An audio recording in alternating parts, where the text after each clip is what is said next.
அதான் அவருடைய உரை சிறப்பு. தன்னையே அதுக்கு அப்பால கொண்டு போன இருப்பாங்க. நான் சொல்றேன் பாருங்க, அறிவு நிலையிலே மாலாமா மிஸ்ஸஸ் வினோதன் எல்லாம் இருக்கிறபடியே நான் சொல்லுகிறேன். நம்ம நாட்டில் ஒரு தவறு நடக்குது.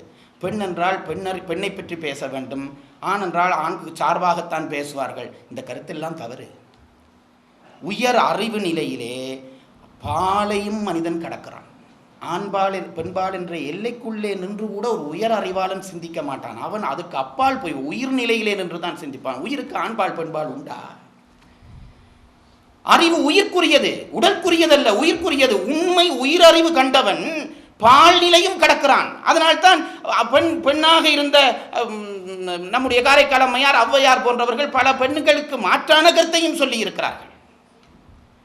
நான் பெண் என்றபடியால் பெண் பற்றிய பேச்சைத்தான் பேசுவேன், பெண் பற்றிய சிந்தனை தான் செய்வேன் என்பதே அறிவு நிலையிலே தாழ்ந்திருக்கிறோம் என்பதற்கான அடையாளம்.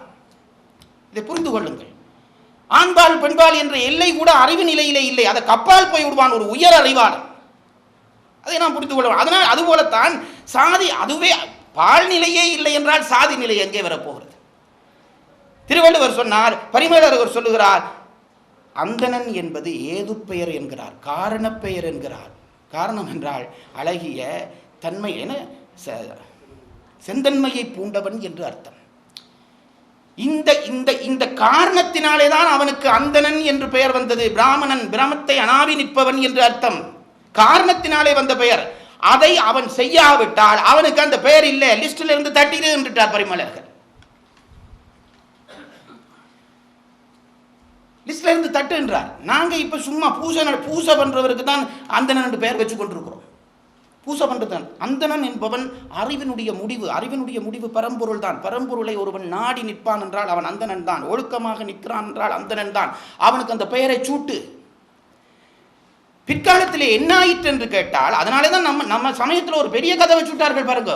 பரிமேலழகரை பொறுத்தளவிலே அவர் பிராமணம் என்கின்ற சாதி எல்லைக்குள்ளே நின்று இந்த தமிழை பார்த்தவர் அல்ல. அதனால்தான் ஏது பெயர் என்றே எழுதிவிட்டு போய்விட்டார். அந்தனர் என்பது ஏது பெயர், காரண பெயர். அந்த காரணம் இல்லையா, அவனை பிராமணனா கொல்லாதே, அவனை ஏற்றுக்கொள்ளாதே என்று சொல்லிவிட்டு போய்விடுகிறார்.